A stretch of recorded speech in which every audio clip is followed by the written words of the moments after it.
Welcome to stock study market অ্যানালিসিসের নতুন ভিডিওতে আপনাদের সবাইকে স্বাগতম। এই ভিডিওতে আমি ডিসকাস করব আগামীকালের Nifty bank Nifty important level কী থাকবে। খুবই ছোট একটা ভিডিও থাকবে।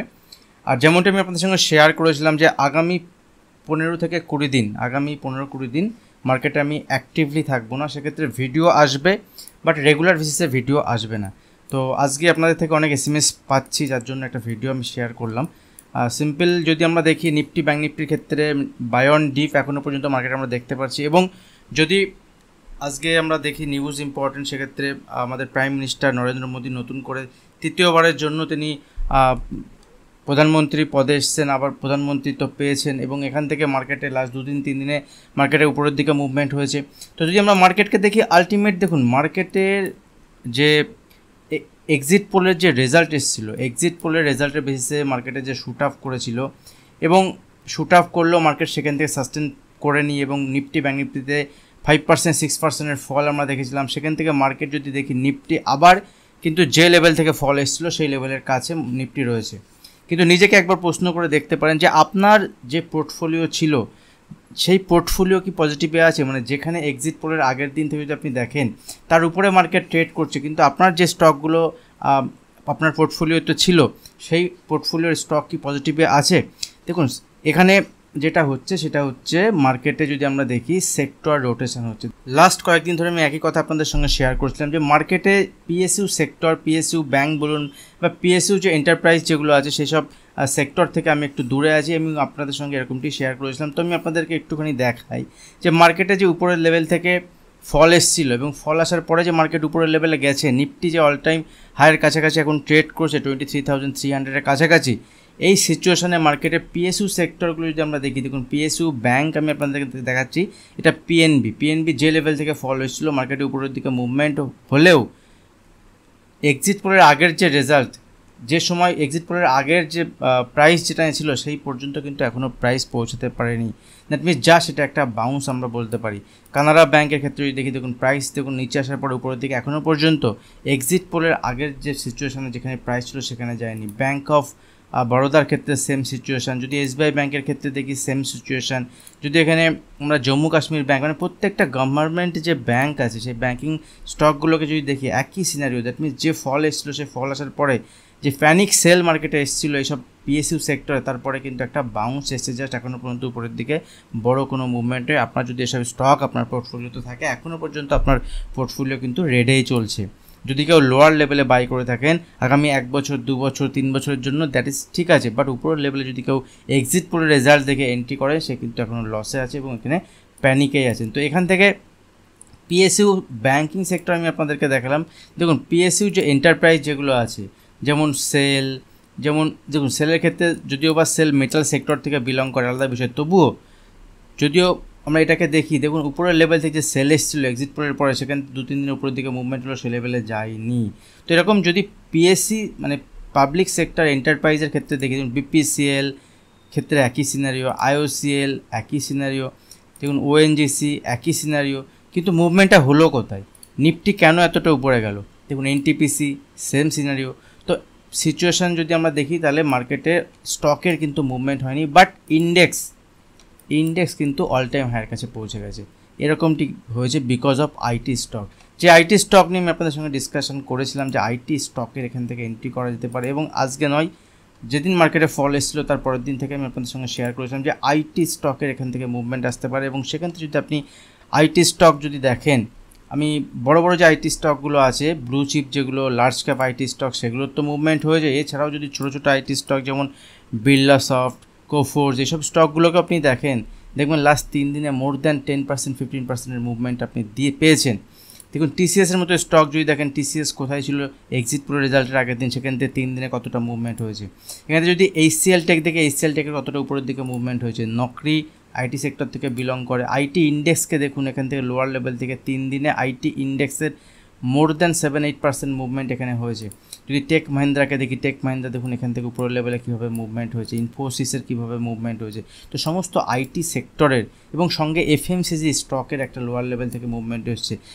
লোয়ার লেভেল থেকে মুভমেন্ট আসার পরে 2-1 দিন হয়তো কনসোলিডেশন হতে পারে, বাট দেখুন লোয়ার লেভেল থেকে একটা মুভমেন্ট এসছে এবং তার পরিপ্রেক্ষিতেই এখানে যদি আমরা দেখি এখানে কিন্তু নিফটিতে একটা মুভমেন্ট পজিটিভ সাইডে আমরা দেখেছি, বাট এই মুভমেন্ট কিন্তু ব্যাঙ্ক নিফটিতে নেই। কারণ ব্যাঙ্ক নিফটি এখনও পর্যন্ত যে এক্সিট পোলের আগের দিনের যে রেজাল্টের বেসিসে যে নিউজের বেসিসে মুভমেন্ট এসেছিল, এখনও ব্যাঙ্ক নিফটি সেখানে পৌঁছতে পারেনি। কারণ পিএসইউ সেক্টরের ব্যাঙ্কিং স্টক ছাড়াও প্রাইভেট সেক্টরের যে ব্যাঙ্কিং স্টকগুলো আছে তার মধ্যে যদি আমি আপনাদের সঙ্গে বলি যে পাবলিক সেক্টরের যে ব্যাঙ্কিং এই প্রাইভেট সেক্টরের যে ব্যাঙ্কিং স্টকগুলো আছে তার মধ্যে এখানে এইচডিএফসি ব্যাঙ্কের মুভমেন্ট হয়েছে, হ্যাঁ, এবং যেখান থেকে ফল এসেছিল তার কাছাকাছি। যদি আমরা এখান থেকে কোটাক মাহিন্দ্রা ব্যাঙ্ক দেখি, কোটাক মাহিন্দ্রা ব্যাঙ্কের নিউজের বেসিসে ফল হলো, দেখুন এখানে উপরের দিকে লাস্ট 3 দিনে মুভমেন্ট দেখিয়েছে।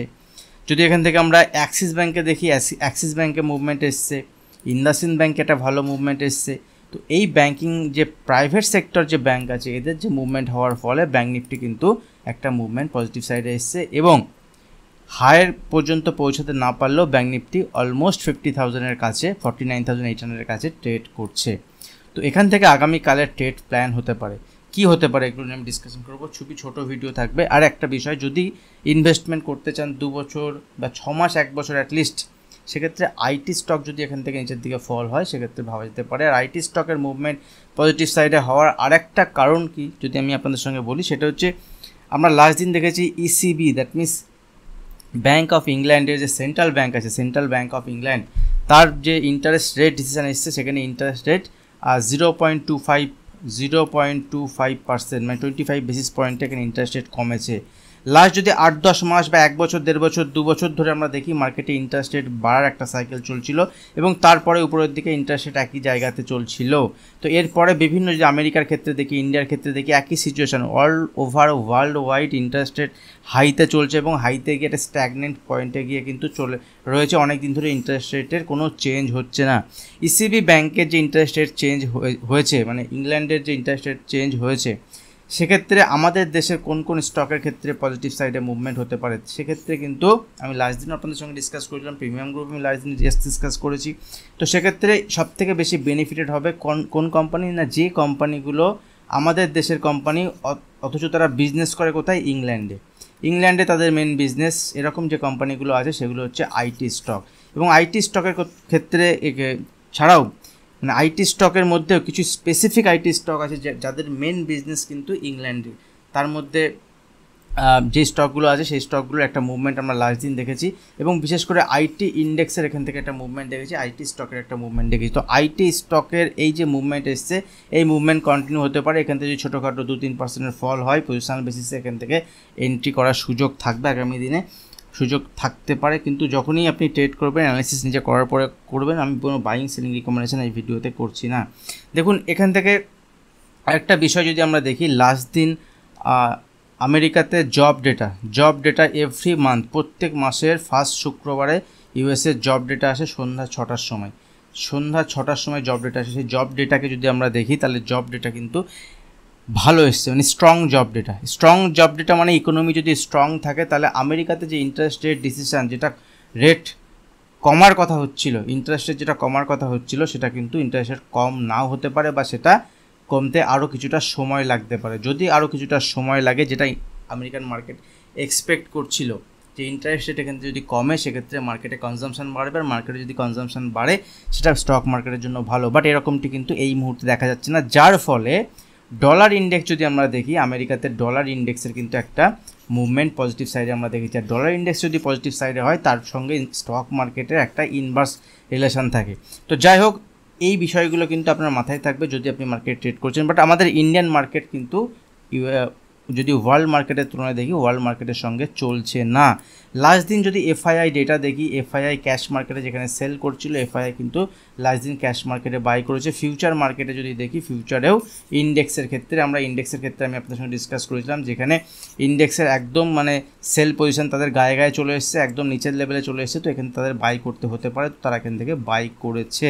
তো এই সিচুয়েশানে আমরা ট্রেড প্ল্যান কী থাকবে, দেখুন বিশাল বড় ফলিংয়ের এক্সপেকটেশন থাকবে না। আমি লেভেলের বেসিসে ট্রেড প্ল্যান করি, আপনাদের সঙ্গে ডিসকাশন করি। তো এখানে ইম্পর্টেন্ট লেভেল যদি আমরা দেখি, নিফটির ক্ষেত্রে সিম্পল নিফটি ব্যাঙ্ক নিফটির ক্ষেত্রে আমি ডিসকাস করবো যে ইম্পর্টেন্ট লেভেল কী থাকবে। নিফটির যে মুভমেন্ট হয়েছে, নিফটিতে কোনো বেয়ারিশ সাইন এখনও পর্যন্ত নেই। যদি এখান থেকে 23,100 23,000 লেভেলের কাছাকাছি নিফটি আসে, সেখানে বাইং অপরচুনিটি হতে পারে রাদার দ্যান সেল, ঠিক আছে। যদি এই লেভেলে আসে, এখানে যদি টাইম স্পেন্ড করে আবার ফার্দার উপরের দিকে মুভমেন্ট হয়, সেক্ষেত্রে বাইং অপরচুনিটি হতে পারে। এবং নিফটি যদি এখান থেকে একটা কন্ডিশন, উপরের দিকে যদি নিফটি 23,325 লেভেলকে ব্রেক করে, 300 থেকে 325 লেভেলকে যদি ব্রেক করে, দেন উপরের দিকে এখানে আরও কিছুটা মুভমেন্ট দেখাতে পারে। তো এই দুটো সিচুয়েশান নিফটির ক্ষেত্রে থাকবে। নিচের দিকে 23,150 200-এর কাছে এলেও যদি এখানে ফ্ল্যাট টু অল্প গ্যাপ ওপেন হয়, সেক্ষেত্রেও বাইং অপরচুনিটি হতে পারে। কিন্তু সেলিং অপরচুনিটি তখনই হবে যদি এখান থেকে 23,000-এর নিচে নিফটি সাস্টেন করে এবং এর নিচে ক্লোজ দেয়, দেন এখান থেকে ফার্দার এখান থেকে মুভমেন্ট নিচের দিকে হতে পারে। আর যখনই এখানে ইনভেস্টমেন্ট বা সুইং পজিশন পারপাস নতুন করে কোনো এন্ট্রি করতে হবে, সেক্ষেত্রে আমার যা ভিউ, অ্যাজ পার মাই ভিউ, এখানে সেক্টর ওয়াইজ স্টক ওয়াইজ আপনাকে এখানে অ্যানালিসিস করেই কাজ করতে হবে। কারণ কিছু কিছু সেক্টরে যেহেতু পুরো গভর্নমেন্ট চেঞ্জ হচ্ছে, বা গভর্নমেন্ট চেঞ্জ না হলেও আপনারা অনেকেই হয়তো দেখছেন বা আমিও দেখছি যে গভর্নমেন্টের কিছুই চেঞ্জ হচ্ছে না, বাট সিনারিও কিন্তু অনেকটাই আলাদা।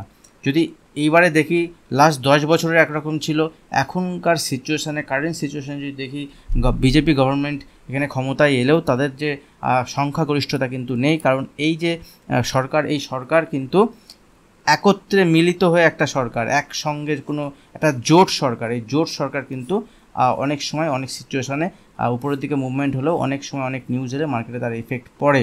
তো এখানে সেক্টর ওয়াইজ, স্টক ওয়াইজ ভাবা যেতে পারে, বাট পিএসইউ সেক্টর থেকে আমি এখনও পর্যন্ত দূরে থাকছি। পিএসইউ সেক্টরে এই মুহূর্তে নতুন করে কোনো এন্ট্রি, যদি কেউ লোয়ার লেভেলে বাই করে থাকেন 6 মাস, 1 বছর, 2 বছর ভিউ থাকে তো ঠিক আছে, বাট এই মুহূর্তে হায়ার লেভেলে কিন্তু পিএসইউ স্টকে আমি পার্সোনালি যাচ্ছি না। ব্যাঙ্ক নিফটির ক্ষেত্রে, ব্যাঙ্ক নিফটি যদি আমরা দেখি লোয়ার লেভেল থেকে বাইং এসছে ব্যাঙ্ক নিফটিতে, কিন্তু এখনও পর্যন্ত ব্যাঙ্ক নিফটি উপরের দিকে রেজিস্ট্যান্স লেভেল হচ্ছে 51,000-এর উপরে, যতক্ষণ না ব্যাঙ্ক নিফটি সাস্টেন না করছে। দেখুন 51,000-এর উপরে গেলে ব্যাঙ্ক নিফটিতে এখান থেকে নতুন র্যালি দেখা যেতে পারে। সেক্ষেত্রে পিএসইউ সেক্টরও এখান থেকে পারফর্ম করতে স্টার্ট করবে, পিএসইউ ব্যাঙ্কও পারফর্ম করবে। বাট এখান থেকে ব্যাঙ্ক নিফটি উপরের দিকে এই মুহূর্তে ইম্পর্টেন্ট রেজিস্ট্যান্স লেভেল হচ্ছে 50,000-এর লেভেল। যদি ব্যাঙ্ক নিফটি এখান থেকে ব্রেক করে কিন্তু 200 পয়েন্ট উপরে, তাহলে উপরের দিকে 50,500 লেভেল পর্যন্ত দেখাতে পারে, 50,500, এবং 50,500-এর উপরে কিন্তু 51,000। দ্যাট মিনস এই দুটো লেভেল কিন্তু ব্যাঙ্ক নিফটিতে ওপেন। তো ইনিশিয়ালি 50,500 ব্যাঙ্ক নিফটির ক্ষেত্রে ইম্পর্টেন্ট এই মুহূর্তে। যদি 50,000-এর উপরে ব্যাঙ্ক নিফটি সাস্টেন করে, যদি ব্যাঙ্ক নিফটি 50,000-এর লেভেলে সাস্টেন করতে না পারে, 50,000-এর উপরে বা 49,900-এর এখানে ব্যাঙ্ক নিফটি রেজিস্ট্যান্স ফেস করে, তাহলে এখান থেকে ব্যাঙ্ক নিফটি নিচে এলে সেক্ষেত্রে নিচের দিকে ব্যাঙ্ক নিফটি 49,500 এবং 49,000-এর লেভেলও দেখাতে পারে। আমি দুদিকেই আপনাদের সঙ্গে ভিউ শেয়ার করলাম, কারণ এই লেভেলে কিন্তু মার্কেটের ইম্পর্টেন্ট লেভেলের বেসিসেই কাজ করে দিতে পারে। কারণ এত বড় ফল আসার পরে 2-3 দিনে যে মাঝের দিকে উপরের দিকে মুভমেন্ট এসছে, এই মুভমেন্টে কিন্তু এখান থেকে ট্রেডিং আপনি করতে পারেন, বাট ইনভেস্টমেন্ট নাই। আপনার ইন্টারডে কাজ করে, ইন্টারডেতে সব কিছু ঠিক আছে, বাট এখানে পজিশন বেসিসে বা লং টার্মের জন্য ব্যাঙ্কিং সেক্টরে এখন বিশাল কিছু ভিউ আমার নেই পজিটিভ সাইডে। ভিডিও ভালো লাগলে অবশ্যই ভিডিওতে লাইক করবেন, কমেন্ট করবেন। এখন যারা চ্যানেল সাবস্ক্রাইব করেন, চ্যানেল সাবস্ক্রাইব করে বেল আইকন প্রেস করবেন। আজ ভিডিও এখানে শেষ করছি, দেখা হবে নেক্সট ভিডিওতে। ধন্যবাদ।